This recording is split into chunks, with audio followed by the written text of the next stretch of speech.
I'm waiting on you, Ruben. I said go. You just that your hair's not there. Listen, man, week 2 with short hair, and I am still not adjusted to the lack of frosted tips on the back of my neck. I'll buy you a mop.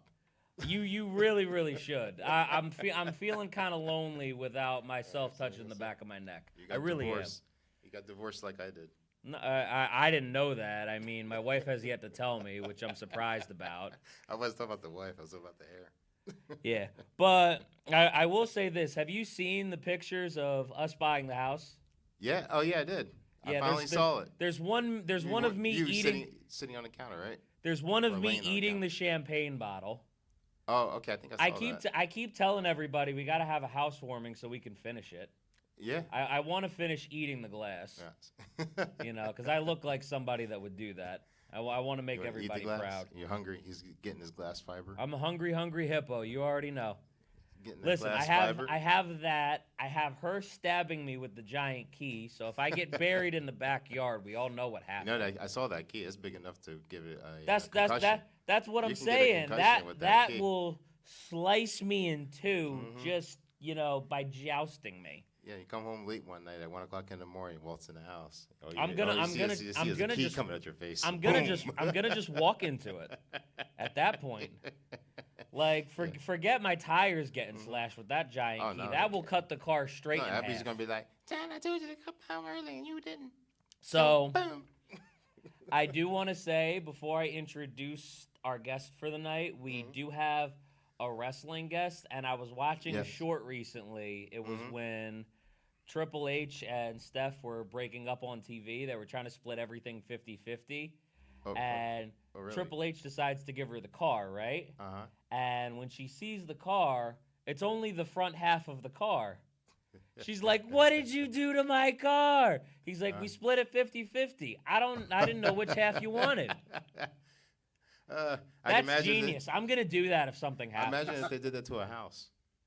Dude. He just took a chainsaw. And just I wouldn't actually be mad at that. Yeah, he's Like get half.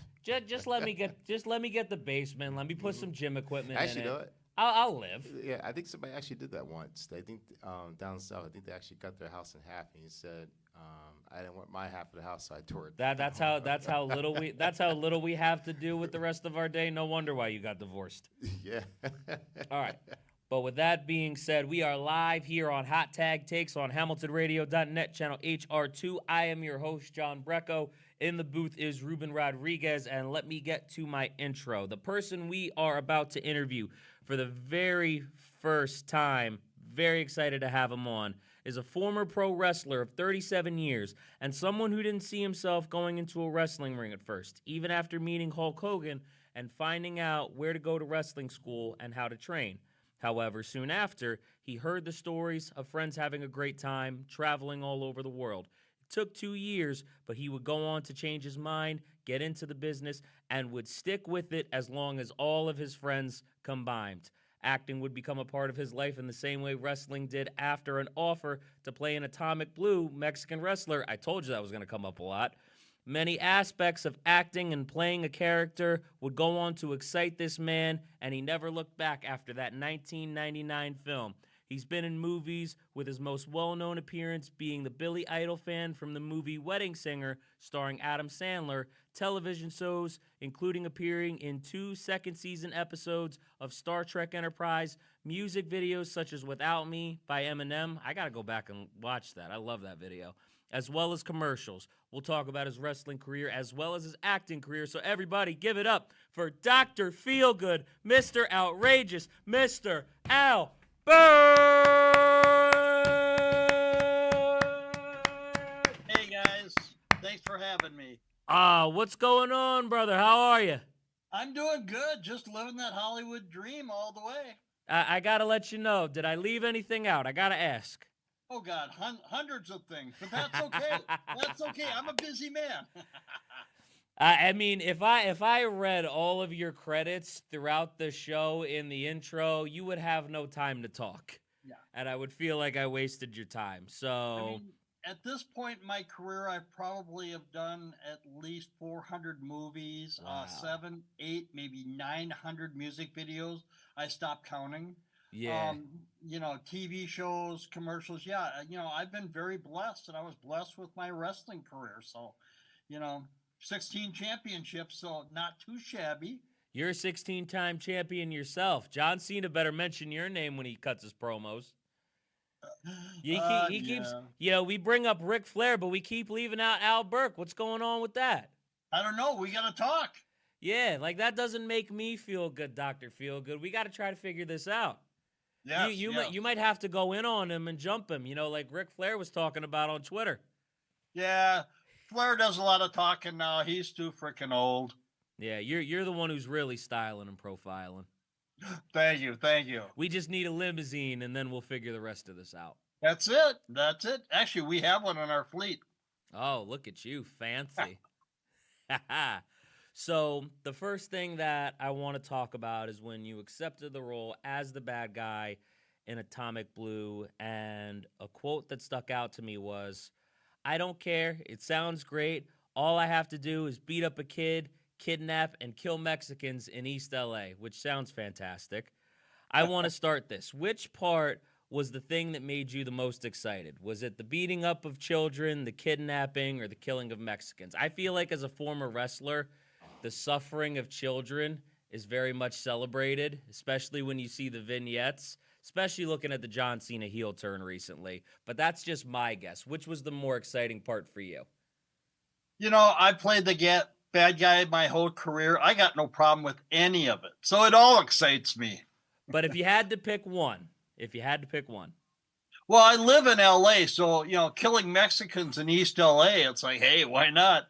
I mean, the best part was I got to work with Lucha Libre guys in the Wow. movie. So we had some great fight scenes. In fact, I took a backdrop. I pulled out a gun. He flips me up over his back onto the asphalt with no padding. Wow. But it's like, no, I trusted him. He was a good worker. And yeah, sadly, the movie didn't go very far. I think it's for sale on Amazon. But, it didn't have the right push. And so it kind of died off. Yeah, man, but I mean, you got to enjoy a role as a bad guy, which I'm pretty sure you've gotten to enjoy many different times throughout your career, not only in wrestling, but now as well. So, yeah, definitely. Just to make sure we get this out of the way, you've played a cop many different times, and many different people in your family have been police officers as well. You've mentioned you've seen some of the crap that they go through. My dad worked in corrections as well. I never really saw it because I was so young at the time. But you mentioned in past interviews, if you got into that line of work, quote, somebody's going to open their mouth and I'm going to shoot them. So and I knew I'd go to jail. At least I was smart enough not to do it. So I do want to say this. So sometimes I have interactions with people, and without being in law enforcement, I still think about what it would be like to shoot a bitch from time to time. First off, I want you to know that. And, all I'm saying is I actually did start to work in a place that has a little bit more of a wooded area. So it would be even less safe because there's places to hide people. You know what I mean? You can bury them, yeah. Yeah. You go around by too many trees, you might catch yourself messing around. Yeah. But out of all the roles that you've taken as a police officer for your different movies, which one was your favorite, and did any of these roles also involve beating people up Atomic Blue style? Yeah. I look at some of the more famous ones, like being in Eminem's video, where Ass Like That, where I'm the cop. There's two of us, and I chase them through 4 different scenes. We didn't get to beat them up, but like in the first one with Eminem, Without Me, where he says the best thing since pro wrestling, it's me. But he wouldn't let me hit him because he goes, "You're too intimidating." So they superimposed his face on the sumo guy. So I'm punching the sumo guy, because he wouldn't do it. But hey, they're paying me to do it. I was happy to do it, and huge videos, yeah. What I think is so insane to me, like I remember the scene where he's running from the police officer, and I never put together until just now that was you. Never at any point did I realize that police officer was Al Burke. So Well, I was there were gonna two watch. of us. All right, go ahead. There were two of us. There Okay. was a black officer and myself. Sadly, it was shot so dark that you couldn't see the poor black guy. I mean, I'm not being prejudiced or anything, but it just they didn't light They it did for that on him. purpose. So he showed up barely in each scene, and he was in all 4 scenes with me. So I felt bad, but hey, I'm there to do my job and not worry about anybody else. Yeah, no, I hear that 100%. I did also see in one interview you talked about chase scenes where you're going 80 to 100 miles per hour. Is that one of your favorite things to do in your roles as a cop in general? If not, what are some of Albert's favorite things that he likes to do when he becomes a little bit of a rent-a-cop for a movie? Yeah, driving fast, doing our stunt driving. Yeah, that's a real rush. But when you're driving 80 to 100 miles an hour all day long, you get bored.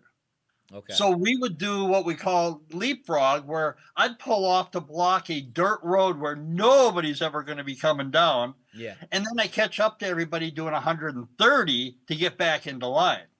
So, we have to amuse ourselves while we're Right. doing our job. And, plus they like to see the cars doing this crap going down the highway at 80. So that's what we do. But yeah, that's a lot of fun. YG, a rap artist, they actually Yeah. blocked a bridge in downtown LA so we could chase him. I think he had a brand new Ferrari in that one, or Lamborghini. And Okay. actually, he almost hit me because I was on his right side, and he was evading the cop on his left, and I was watching like, oh, that's pretty close. But we didn't touch. That's stunt drivers, so we have to drive for them too, and make sure as soon as they make any motion, we're already we're on guard. So, but yeah, that's some of the fun stuff I get to do, and who gets to do that? Me. Yeah, no, I would love to chase somebody in my car, 100%. I wish I Well, could do that. Maybe the at some point. well, the fun ones is when we get to chase them in the Dodge Chargers, Ooh, which are like 140, 150 mile an hour cars. And that's right. all of our cars are real police cars that were retired or, they were bought off different departments. So they're badass cars. Ooh, I like that. Yeah. Yeah, it's those ones that you would never like pick as like a cop car anyway, and those ones you can like catch people in, Yeah. and they have no idea you're coming. Yep. I like that. Oh man. So we've already talked about it a little bit in the intro about Hulk Hogan telling you and your friends how to get into wrestling and how you didn't walk away from that conversation or meeting thinking it was a good idea. To be a wrestler, obviously you have to be in shape. Probably being athletic to a certain extent is helpful, if not necessary, which you were. You had an athletic background. High Very school, much. you played football, hockey, track. Afterwards was boxing, taekwondo, and bare knuckle fighting. A lot of the sports involved hitting people, which I enjoy. Yeah. Everything except track. Yeah. Oh no, I'd hit people in track. I'd take that shot put and try to hit them. Oh yeah, No, all right. I'm I kidding. forgot about the shot put, man. I was figuring maybe you were like running through, the things you had to jump over instead. I You're like, asked to "Look, do I the win." javelin. I asked to do the javelin. They go, oh no. Yeah, no, you're putting yourself through a lot less because you're not running through stuff. True. So that's actually True. pretty smart. So you didn't like wrestling though in high school because it involves sweating on another dude on a mat, which is a completely fair point. And I do have to ask, is that one of the reasons why you didn't think it was a good idea to be a pro wrestler at first? What was that one of the reasons you were turned off by the idea? Not at that point. I just thought, I mean, it's a crazy, crazy world. You watch pro wrestling on TV and the theatrics and everything, and I just walked away from the meeting with Hulk Hogan going, no, that's really stupid. I can't do that for a living. And like you mentioned, my friends went off. They're traveling all over the world. They're making a good living. They're having fun. In fact, I just talked to my trainer yesterday again. Okay. Dan Rignotti is part of the Terminators way back in the day, and they did the NWA days. Oh wow. And actually, one of them beat up the set. in an interview, destroyed the set, and they got fired. I mean, that sounds like a regular interview in the 80s, though, when somebody thought they were going to Yeah, call wrestling fake. yeah, no, I know, but no, finally, after listening to the stories and, I weakened to the thought. And so I went ahead and called him and says, yeah, I'll do it. And he, luckily, Rignati knew my background with the boxing and the bare knuckle fighting and, Right. and, the karate and stuff. So he knew I was probably a pretty good fit for this business. Okay. And yeah, brought me in and trained me and personally trained me. So I was thankful for that. Wow. He was Eddie Sharkey's head trainer at the time, but Eddie did not have a wrestling ring. He was training on mats. Okay. And my buddy right away is like, I can't do that to you. I want to train you right. Yeah. So he called around and found Jim Mitchell. If you remember the old Iron Duke back in the day, Yeah. he was missing some fingers, and Kurt Hennig was just brutal to them. Hey, Jim, give me a call. Hey, you want to go fishing? But that was Kurt. Love him to death. Miss him forever. But yeah. So then I went ahead and did it, and just went hell bent on it. And I just added up because I got a Hall of Fame award for fighting. That's beautiful. And man. I came up with, somewhere right around 5,000 matches in 37 years. So, many nights we would work twice, sometimes even 3 times if we had to do a battle royal in there. So, it wasn't easy, but, hey, I was making a living traveling all over the country and having a great time.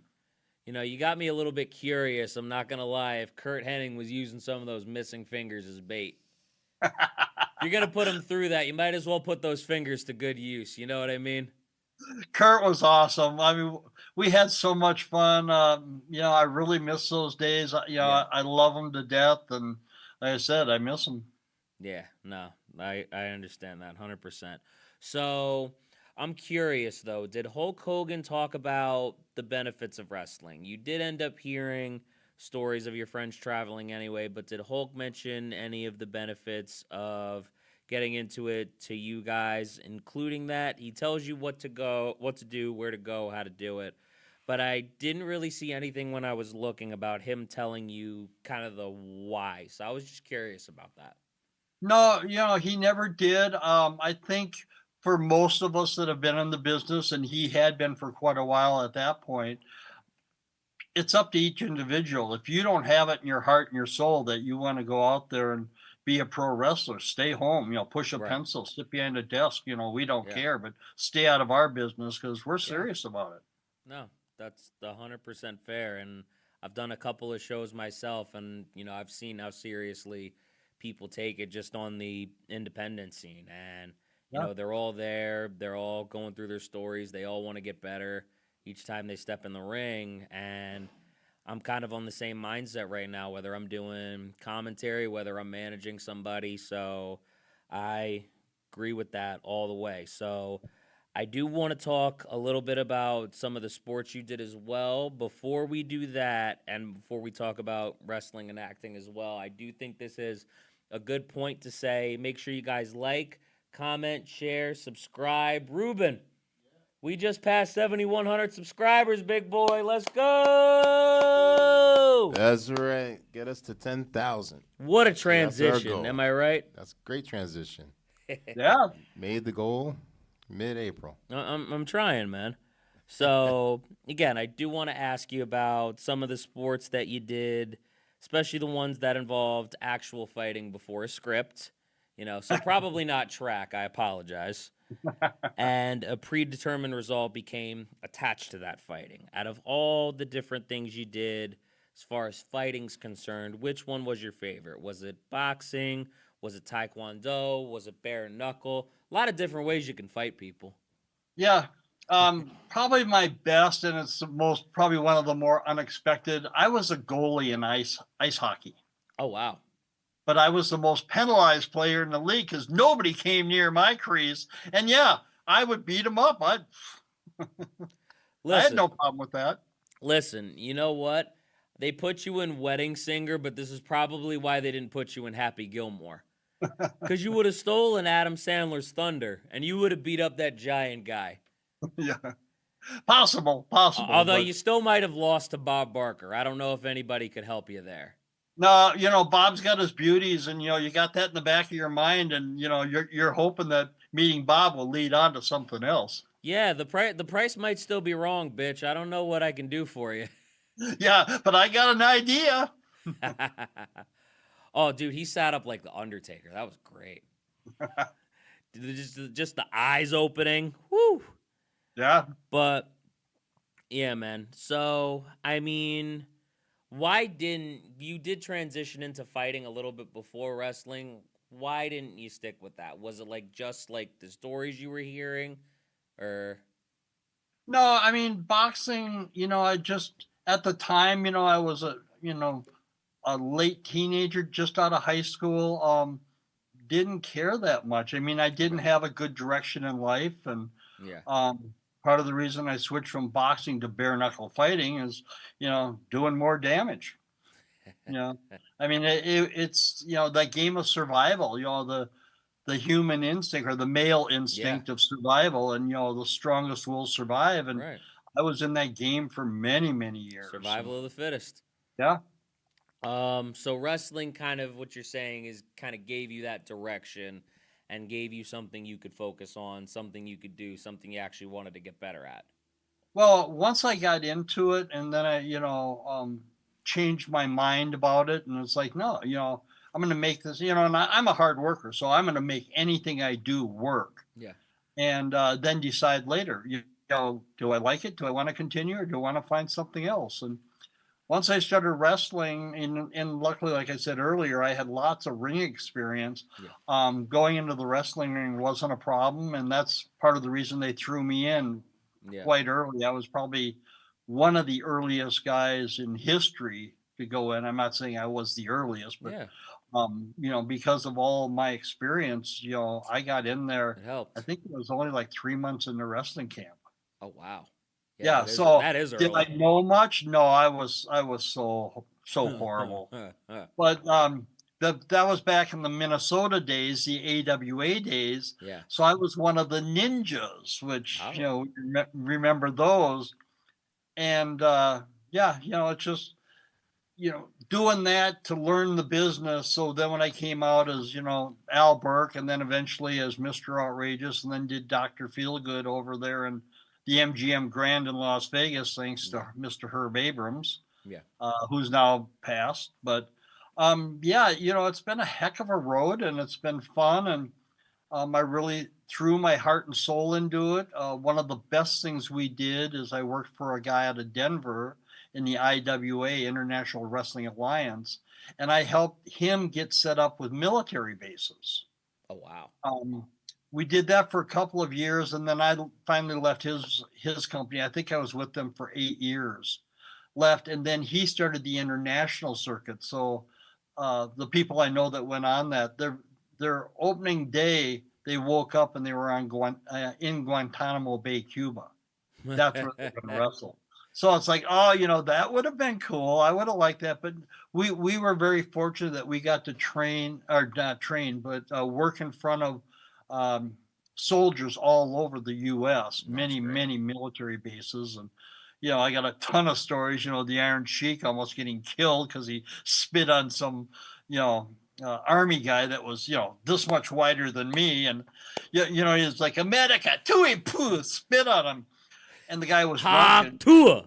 Yeah. Oh, yeah. And, he hurt quite a few MPs that were trying to keep him out of the ring. Yeah. Legitimately. I mean, Right. and, he was mad as hell, and he was going to rip the Sheik a new butthole. That was funny because, I travel a lot with the Sheik back then, and he comes back and goes, Mr. Ali, the guy's so mad. He goes, that's my gimmick. Like, you pissed him off. Yeah, you were the jabroni that day, Sheiky baby. No, it's funny, but we had some good times and some sad times, and Right. It's just like now we're losing so many people. I saw on social media today one where they did a rundown of some of the guys that have left us way too soon, like Ultimate Warrior, Big Boss Man. I love Bubba to death. We had some great matches, and stuff like this. So it's hard as we get older. I was supposed to meet up with oh shoot, Why can't I think of his name? Oh crap. It's catching up to you. Dusty Rhodes. Right. And Dusty and I had worked together quite a few times, and he Yeah. was supposed to come to Vegas to our Cauliflower Alley Club, and he died before the thing came. Yeah, man, that's a shame. And I was really, I mean, I was heartbroken. I was sad because I wanted to, talk to him again. And, those days are gone. I mean, luckily, like I meet up with Haku there every year. And he still laughs at me because as soon as he tagged Andre in, I worked with him twice. Yeah. As soon as he tagged Andre in, I go, I don't get paid enough for this shit. I'm getting out of here. When I were tagged out, my partner got killed. Oh man. But it's good to see guys like that. I love that. And that's a guy who could really hawk to a Haku. That's somebody who you hear stories about. He's legit all the way. I mean, most of the guys are, sadly, but the way it is, I got a few stories chasing me around from, people that I ended up taking out, and it's just, part of manhood, I guess. But I do have to ask. So, like, you hear a lot of the different badass stories about guys like Andre the Giant, guys like Haku. I am actually genuinely curious about this, and you don't have to tell me if you don't want to. That's totally fine. You hear different things when you go and watch videos. Is it true that Andre the Giant was scared of Haku? Like, that was, like, the only person, like, he wouldn't, like, mess with? Like, I'm actually just genuinely curious about that. I heard that in a video one time, and I'm thinking to ask it right now, so. I personally don't think so. All right.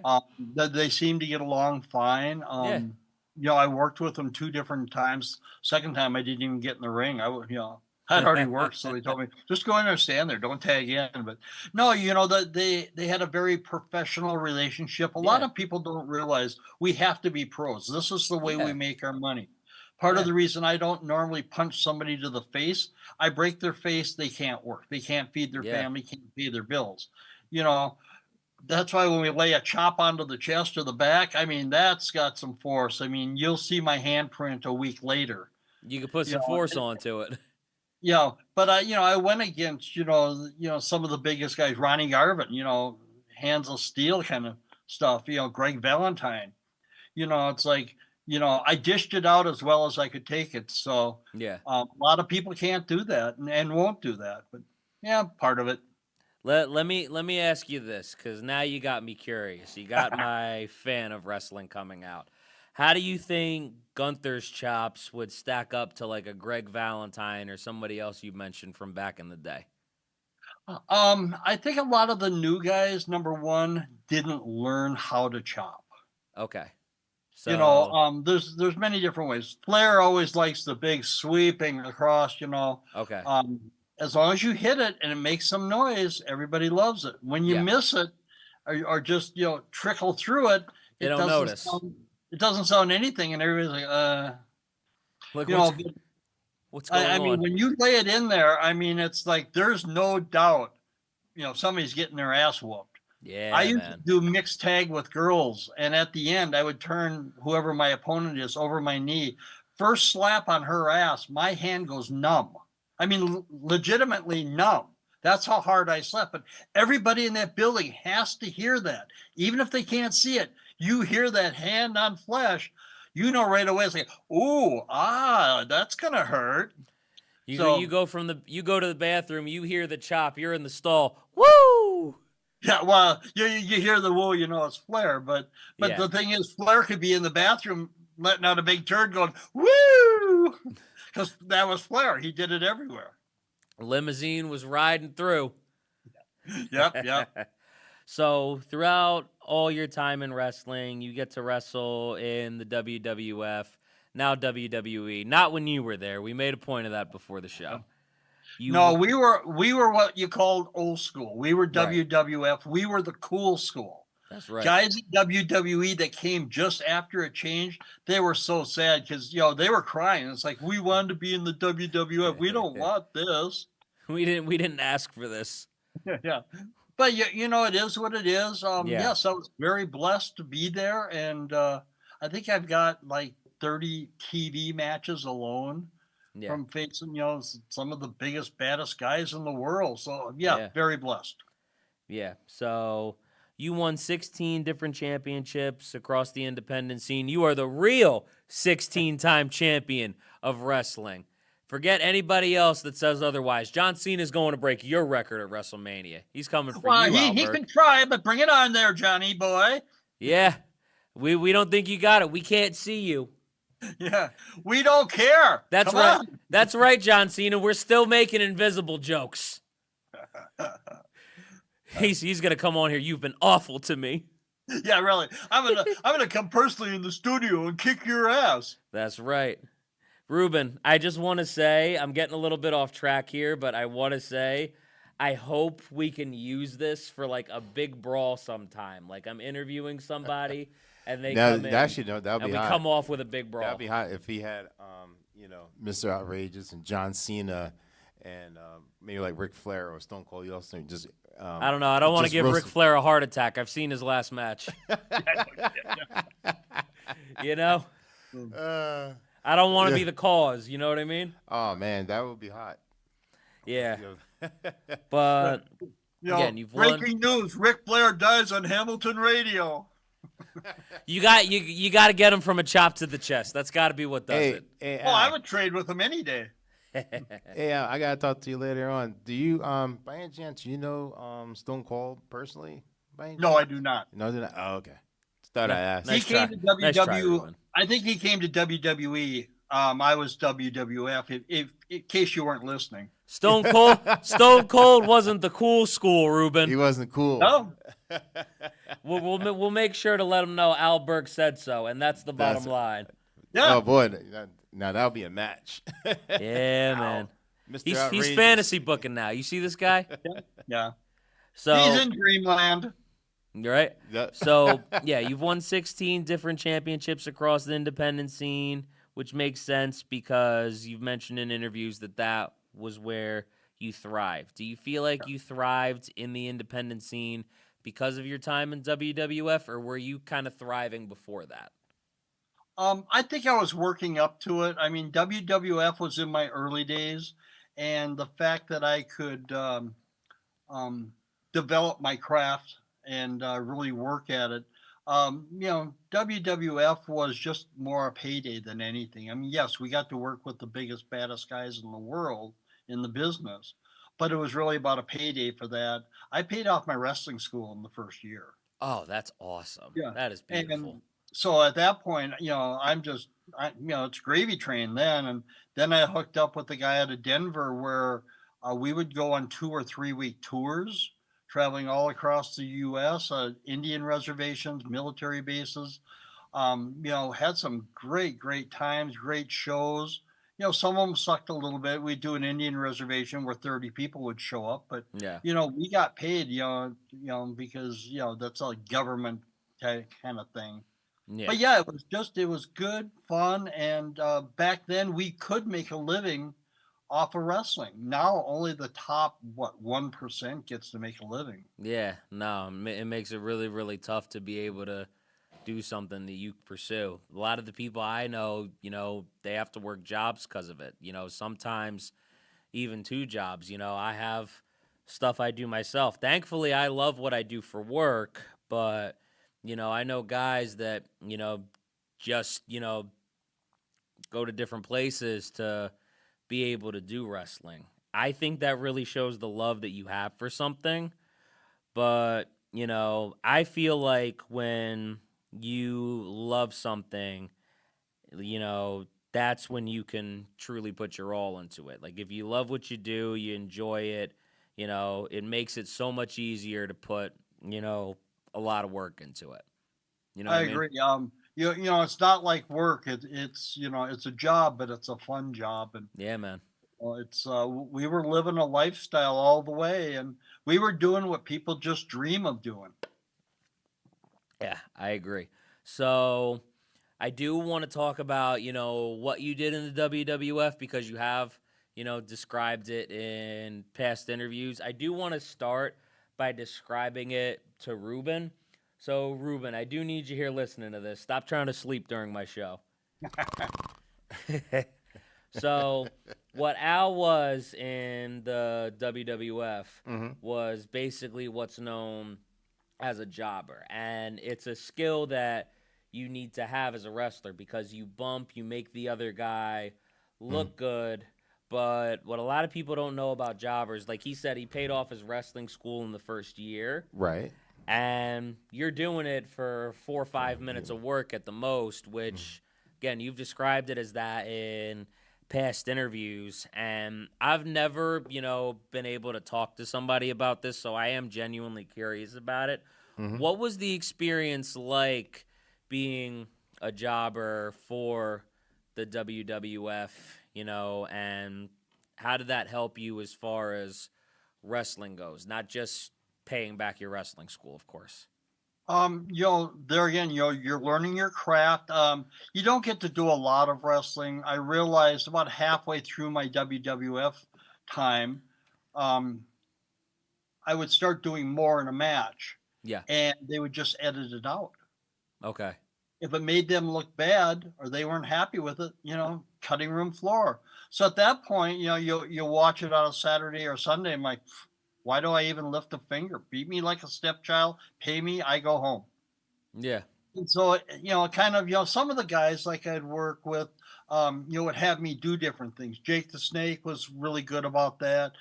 He had me hit him and he bailed. I mean, he rolled right out of the ring from my punch. Okay. And, he was one that would get you interactive with him, which was kind of nice. And they edited that out? No, that one they left in because Okay. it became a real good part of the match. Got it. And plus, I think Jake had told him maybe that I told the kid to do this, so leave him alone. When you work against somebody like the Ultimate Warrior, Right. shit, Forget it. You got nothing to do but get your ass whooped. Yeah. I thought I heard you say in one interview that he was pretty stiff. Oh, he was. It was funny because he chopped me. I go, hit like a woman. Bam! He hit me harder. I'm like, and it wasn't that hard where I had to sell it, but it was a great spot to sell it because it made him look big and strong. Yeah. No. One of the things, everybody thinks, oh, you work everything out, blah, blah, blah. No, we don't. Most of the guys won't even freaking talk to you. Yeah. You go introduce yourself. Hi, I'm Al Burke. I'm working against you tonight. He goes, good kid. See you in the ring. Yeah.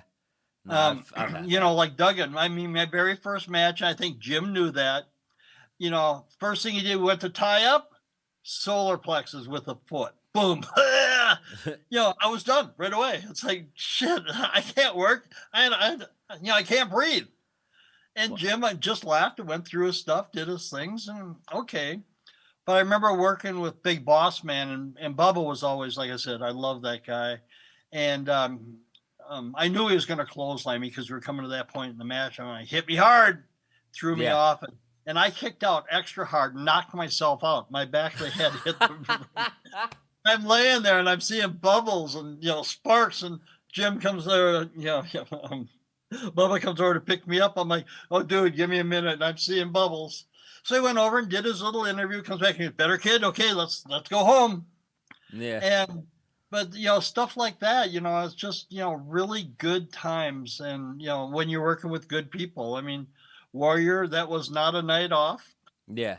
But, it is what it is. I mean, there's a highlight reel on YouTube where I think I'm probably in that reel 10 to 15 times in the 3 minutes or 4 minutes, whatever the reel is. But, I was one of those guys he kicked the shit out of, and I did it well. And when he went to press me, I was thinking I should probably help him.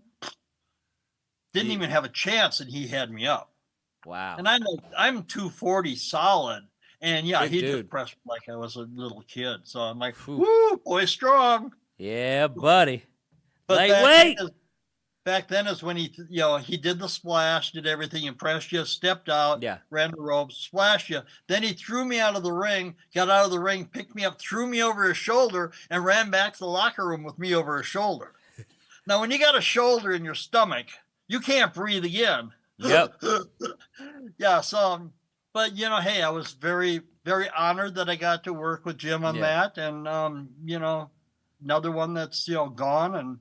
And, he was really kind of more of a jerk to a lot of people. A lot Yeah. of the boys didn't like him, I guess, and Yeah. he had his favorites, and other than that, and he did have a big ego, but Right. most of us do, but Most most of of them us do. check it with each other. Right. That makes sense. Yeah. No, I could just imagine like him dropping you as soon as you get behind the curtain and them just being like, all right, see ya. Oh, not even. Not thank you, not anything. Just he set me down and walked away. That makes sense. Yeah. No, I gotta say though, you're the first person I've ever heard about, they kick out and they just knock themselves out on the mat.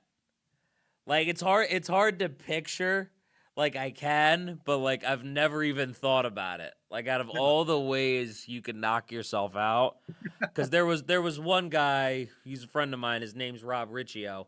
He did a spot, where he's gonna run up the turnbuckles and flip off of them. He slips on it. Luckily, the other guy's there to kind of soften the blow, Right. but he slips on the ropes.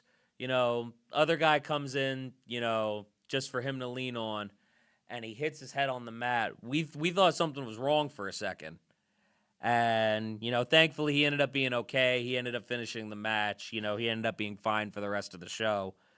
But, I'm thinking of, all the different ways you can knock yourself out, that obviously being one of them.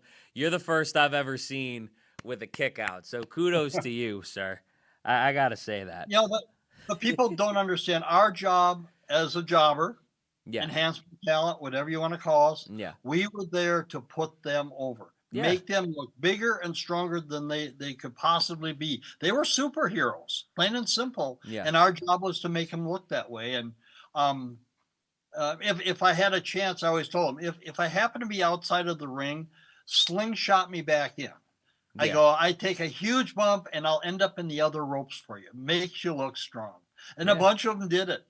And they were, like Bubba always coming, thanks, brother. I love that bump. So he was appreciative of it because it made him look. I mean, and he was what? Makes you look great. 6'4", I think, 6'5". Oh yeah. Maybe not 6'5", 6'4". But yeah, big guy. Great guy, and so that was our job: make him and them look good. Right.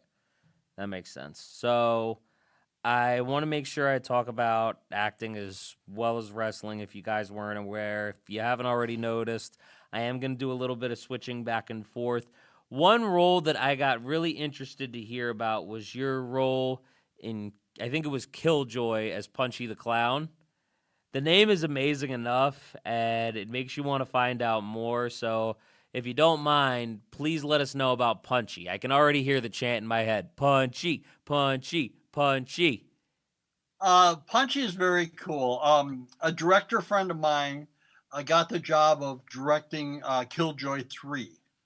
We all flew to China to film it. So we're filming in Guangzhou, China, and he developed this role for me. And he says, he calls me up and says, I've got this role of Punchy. Will you do it? Sure, I'll do anything for you. Yeah. Well, I was playing Punchy more as a dumb clown, and he's like, no. He goes, I see this future with you, and we ended up doing 3 different Punchy movies. Yeah. Wow. Killjoy movies with Punchy. Yeah. And Punchy ends up organizing a union against all the hierarchy, the Harlequin clowns, and I end up taking a cream pie and smashing a Harlequin's head where the head disappeared, and it was just blood. So, we got to do some very cool stuff, but part of when I was given the part, I says, you understand that Punchy came out of the carnivals, and the carnivals is where wrestling actually started. Yeah. Wrestlers speak Carney, which is their little special language, which is like a pig Latin. And I says, I know Carney. So he wrote the whole thing, and I think the first one I had like 2 words of English. The rest was all Carney. The second one, we were in hell.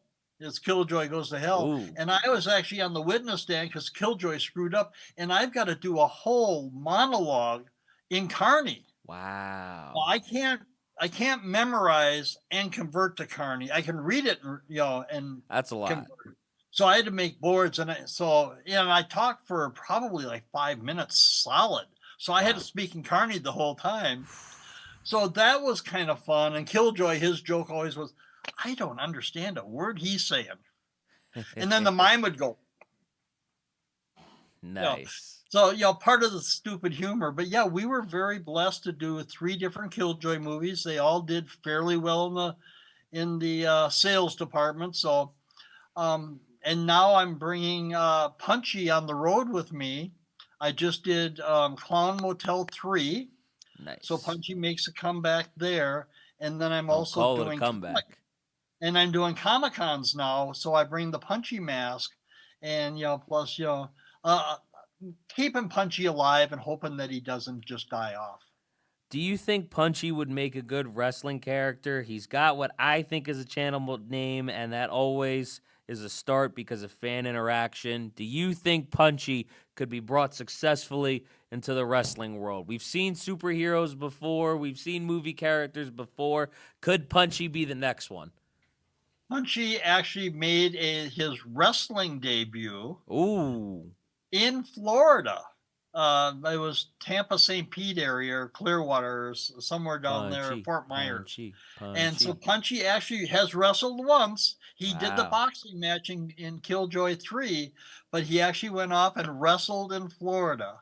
Okay. And yeah, he did good. The problem is it's so freaking hot. Yeah, that'll do that. Punchy wears a sumo suit over Okay. his other suit, and then the mask is all latex, so you have the eyes, the nose, the mouth, and the ears is the only place you can breathe. So the sweat factor just working a stunt with Punchy is 10 to 20 pounds Yeah. in a day. Okay. So It's not easy. I feel like I'm starting to understand this. I feel like this is a bit of an El Grande Americano situation where, half of us think it's Chad Gable, half of us, are sane people, and we realize that that's not Chad Gable. So this is not you, Al Burke, wrestling. Punchy the Clown is somebody else. That's not Al, is what you're trying to tell me. Punchy has to be completely different than me, Mr. Outrageous, Dr. Feelgood, any of that. I would go off and do other characters, under a mask. And so everything I did, even the way I walked, had to be different than Mr. Outrageous or anybody else. So, you have to constantly be thinking as a wrestler. We're not Right. just dumb wrestlers. Well, we're thinking of different things we do. So, yes. Okay, so I kept reading the article that talked about your role in Atomic Blue, how I got all the questions about it. Right. And it mentioned that you got into music videos soon after that. So this question's a little bit of a two-parter. Did you Okay. do any movies other than Atomic Blue before getting into music videos? If so, I'd love for you to talk about it for a little bit. Also, do you remember the first music video you did? If so, what was it? The very first music video I did was Marilyn Manson, Disposable Teens. Nice. Freaky. Yeah. I was the lead stormtrooper. We had Marilyn Manson fans that were there, and Yeah. they wanted to do mosh pit with us. Ooh, nice. So we've got our shields. We've got our nightsticks, which we have turned to be the cross, of course, because it's Marilyn Manson. And these kids were jumping into us, and we're just blasting them. This is hold on, but this is back when everybody actually got punched in the face in mosh pits, by the way. Well, yeah, pretty much. Not today's mosh pits where you just put a shoulder into somebody Yeah. and say that you No. moshed. I've seen mosh pits today. It's not the same thing. Not the same. But yeah, this is back probably 92, maybe. Yeah. No, maybe 93, 94. But yeah, still real contact, no bullshit in there. Blood was to be had, and I Yes. took a few.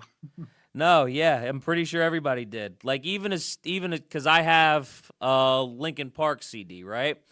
And you see some of the mosh pits in there, and this is 2003, by the way. Back then, they were still throwing punches because you could see it on camera. So that's probably the latest evidence I have of a mosh pit. Right. Me being about 8 years old. But For anybody that doesn't know that, because the former co-host that I used to have of this show, his name's PJ Moore, and he was born in 2003. So, he knows doesn't nothing. know about mosh pits.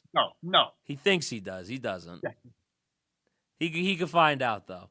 Just if you ever want to come back, PJ. Yeah. So, you got to obviously work with quite a few people who worked in the WWF. We've talked about them a lot already. We've talked a little bit about Ultimate Warrior, who I have on here, Andre the Giant as well. The Bushwhackers we haven't actually talked about a lot, and others. I, again, listened to some of the past interviews you did. You mentioned Warrior was pretty stiff, which you've mentioned already. You also mentioned the Bushwhackers were telling jokes a lot while you were in the ring with them. So Well, the thing was, the guy outside the ring was telling the jokes while we were working. So it's like you're running by and listening, going, "That's a boom." Do you remember anything the Bushwhackers said to you or said just in general during matches with them? What are some jokes they might have said in the ring that maybe stuck out that you remember? I was trying to focus at the time. I knew nothing. I was wondering if maybe there was something that maybe got like stuck out to you before you knocked yourself out in another kick out. I wasn't sure. Yeah, no, with them, I mean, it was all pretty simple, and they're not real tall guys, they're a little bit shorter than I am. But when we got ready for the battering ram, I ran in and I come in hard. It's like, you're gonna have to hit me hard, make it look good, make it look real, because that's one thing I hate is if it doesn't look real, we shouldn't do it. Yeah, no, that's fair. And I made sure that same thing. I made them look good, them look strong. I took the big hit, and that was it.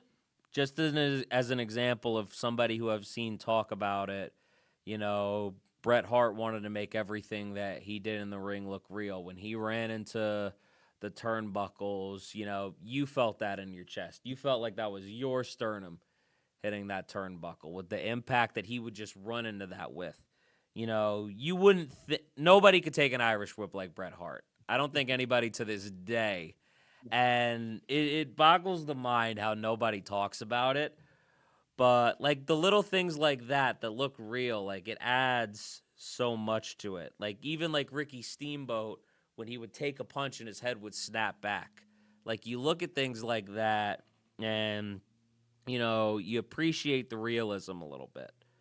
I mean, I worked against Bret Hart, a Hart Foundation with him and Anvil, and my whole spot was with Bret.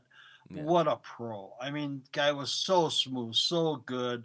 A true professional. It's like working against the Road Warriors. Yeah. I mean, they came to me and says, hey, it's our first night here, and we picked you. It's not going to be an easy night, so we'll apologize ahead of time. Like, fuck you, bring it, boys. Well, I used to work out at their gym, so no big deal. And you look at it, and it looks like they're ripping my head off. They were hitting me solid, but not enough to even, bruise me or hurt me. But they were true professionals. And Bret, I mean, I look back at that match and he hit me with that backbreaker. And I've got 4 damaged discs at this point, my back from wrestling. Yeah. My head's on the ground and my feet were on the ground with his knee. So that's how I'm curved with a bad back.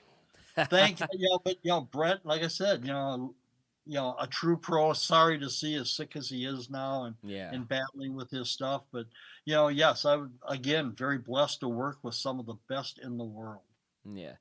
So you transitioned from wrestling into acting after years of playing a character as Mr. Outrageous or Dr. Feelgood. Now you play different characters in movies. Charlie's Angels, Full Throttle, TV shows, Getting Away with Murder, music videos, Bellyache by Billie Eilish. I have a quote here that's interesting, and it's about advice you have for people looking to get into wrestling or acting. And it's watch TV and decide which character you can do. Could you be the lawyer? Could you be the doctor? Could you be the nurse? Could you be the judge? And then focus on that. If you're thinking about being a pro wrestler, find a good wrestling school and really take it serious. You can put together all these moves, and it doesn't make you a pro wrestler. The bottom part can probably also apply to acting because you don't read your lines in a monotone voice. You don't sound like this when you talk, even now as I'm speaking to you. Do Right. you feel like seeing different people in your family and police work kind of growing up helps you with a specific role? Because you Um, obviously interact with people, and whether right. the interactions are pleasant or not, you kind of learn how to interact with others. Yeah.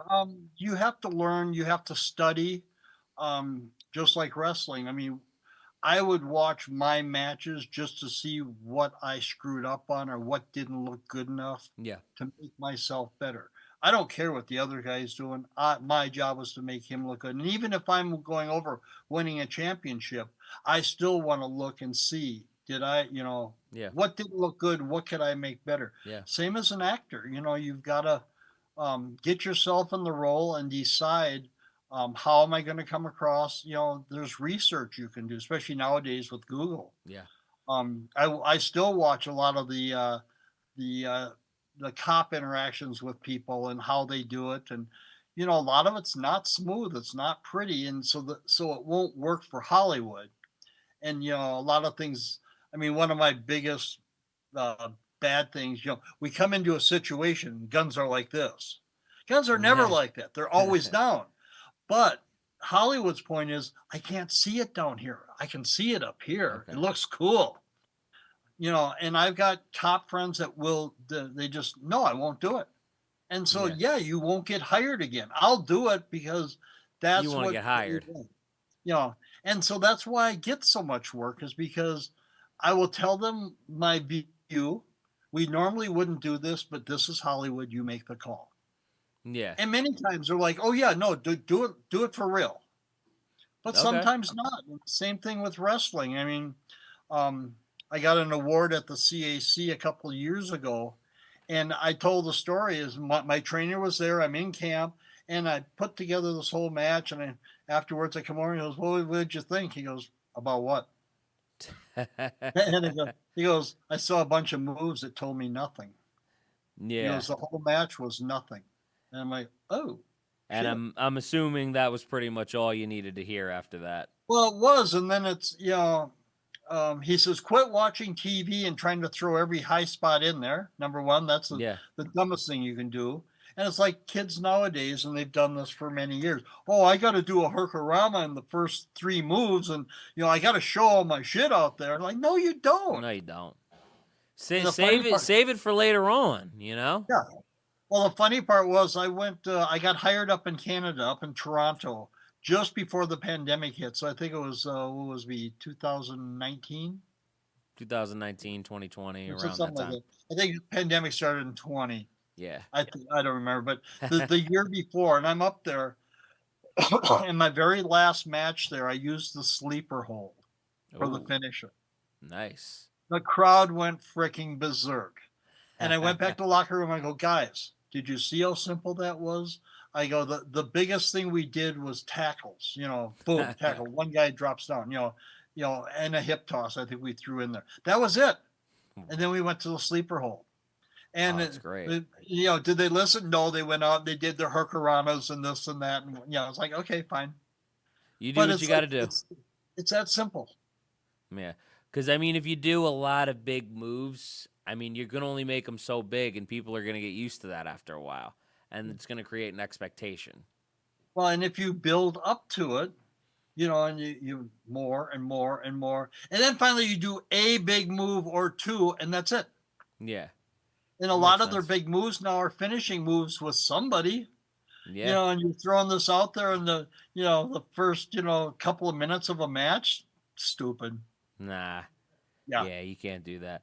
I will say this, as far as, you seeing different people in your family working police work, that helping out with specific roles. I've also heard the mustache helps out. They, right now I got the beard because of another role I'm doing. I don't know. You were kind of feeling on the mustache a little bit just now. I saw that. Yeah. No, this has been my bread and butter. Most departments, this was not legal until like a few years ago, where they started allowing more facial hair, but it used to have to be cut right at the corner of the lip. Yeah. But everybody saw this mustache and go, oh, yeah, you're a cop. You're my cop. I want you. Listen, my dad, he was gray since I was born because he was a little bit older, and he had the beard rocking down here. We used to make jokes when I was younger about how he looks like Santa Claus. Like, it got to the point where my mom actually offered to be Mrs. Claus one year, and Nice. and unfortunately he didn't go with it. Like, she was trying to rope me into it and everything. And here's the thing, I would do it now because I'm just trying to be like Will Ferrell. You know what I mean? I might do that at a mall, actually. And just See, no, I play Santa every year, so I'm good with that. I love it.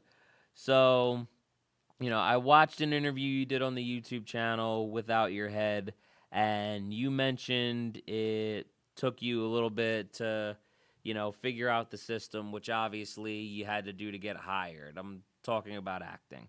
Nowadays, you do around 100 jobs each year. You also mentioned a lot of people hire you because of the fact that you could do your own stunts. The same way wrestling has helped you play different characters doing acting jobs. Has performing moves in the ring helped you do stunts?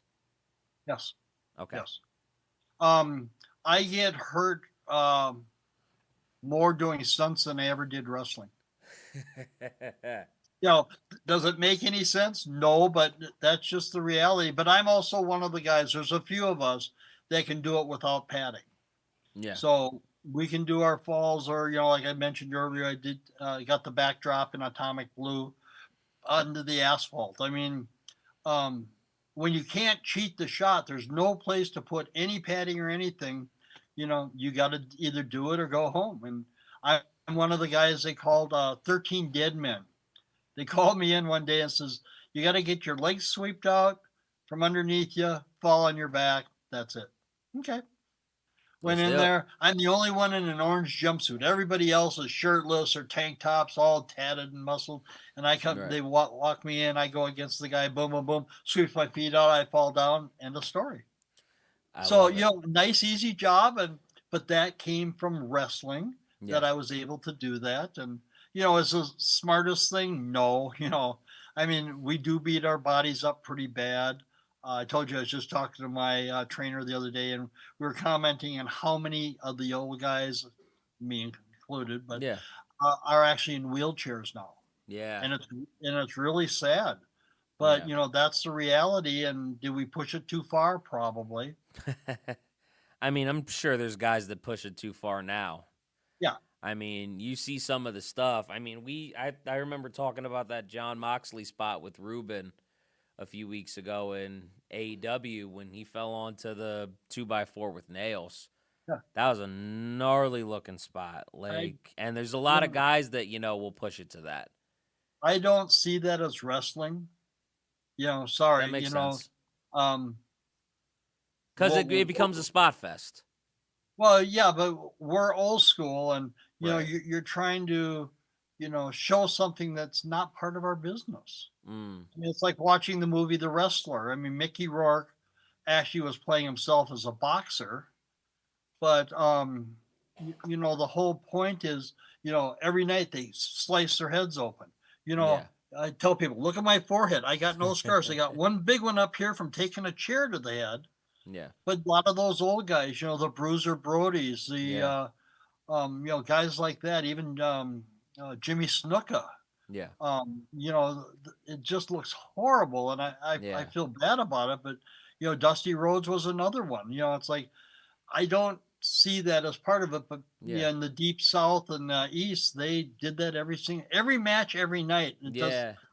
Again, you do it for a huge event. You wrestle for weeks or maybe months, and then all of a sudden, wow, somebody got their head split up, and oh man, then it means something. If it's every night, it means nothing. It doesn't, and I think you're 100% right on that.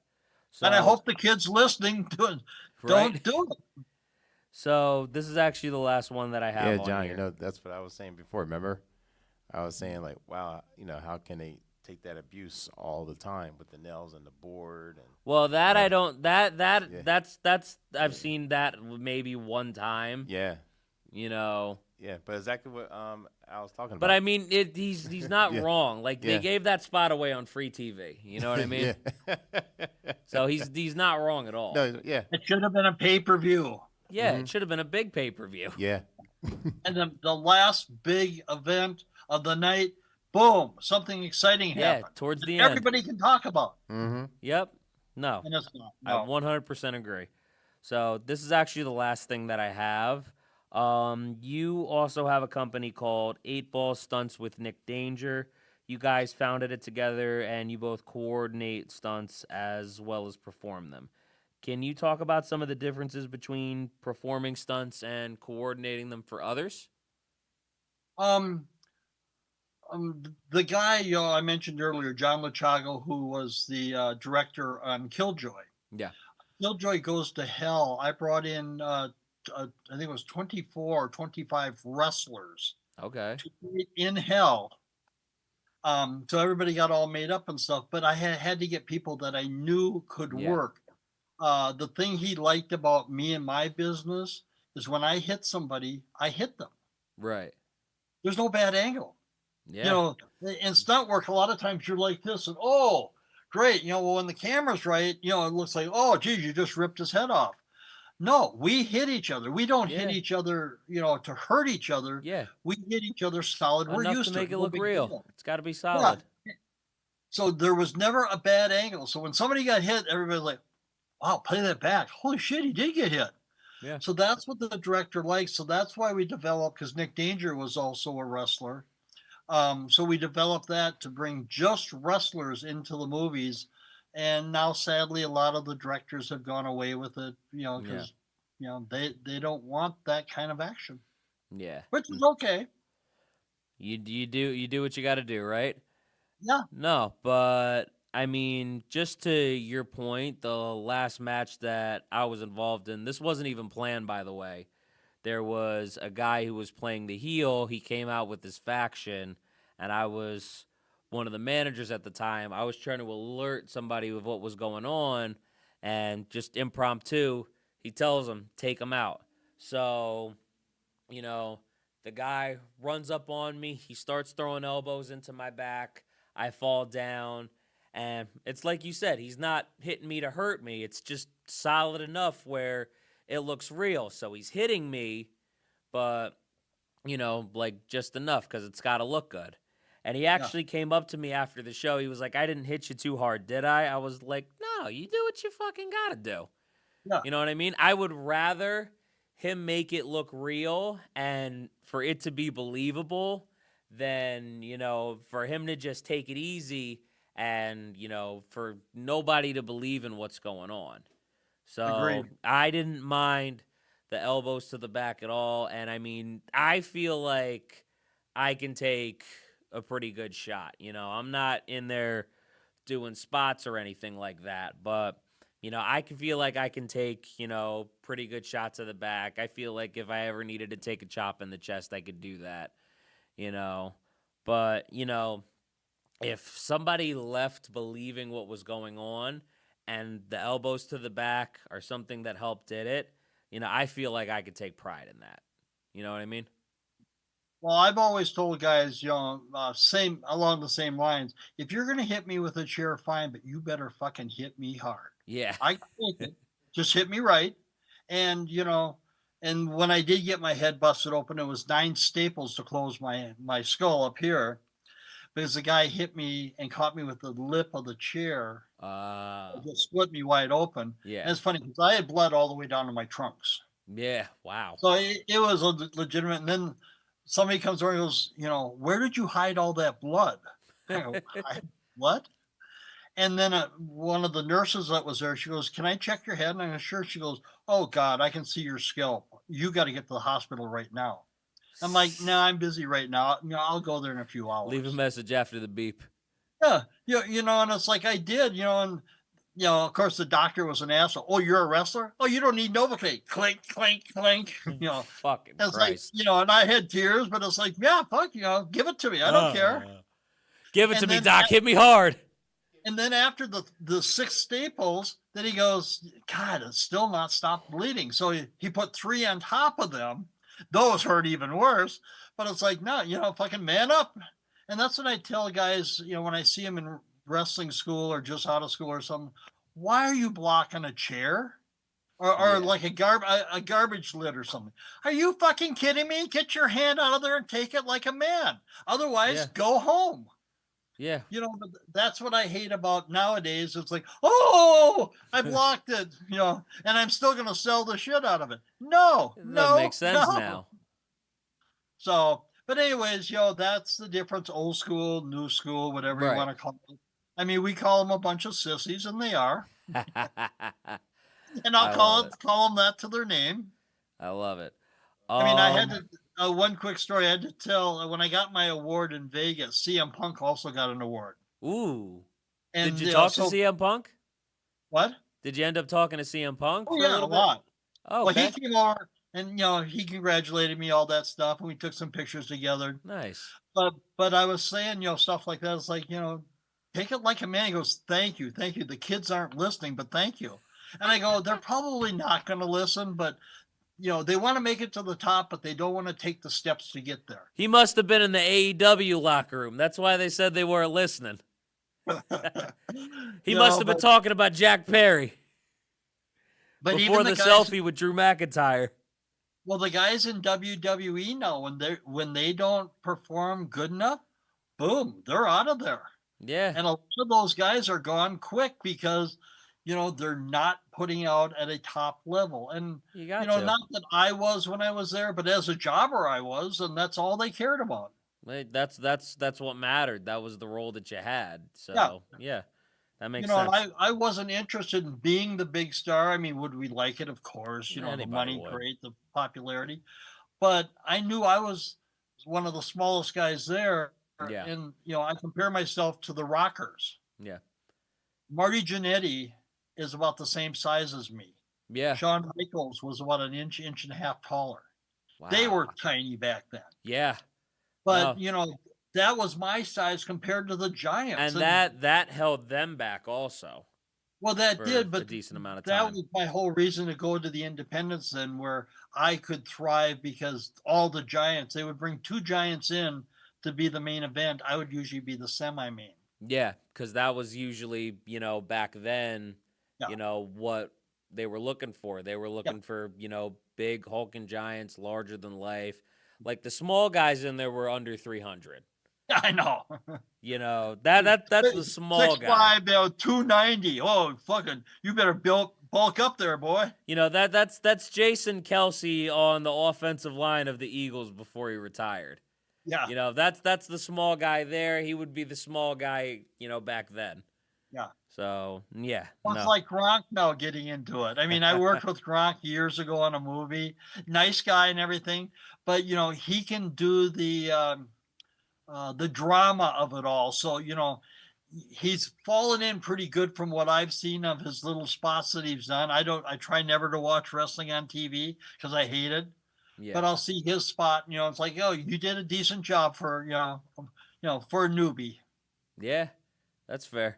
So I do have to ask, I wouldn't mind talking about wrestling a little bit with you. Sure. Obviously the big event coming up is WrestleMania. Are you excited about the show or anything else in wrestling right now? No. All right. That's fair enough.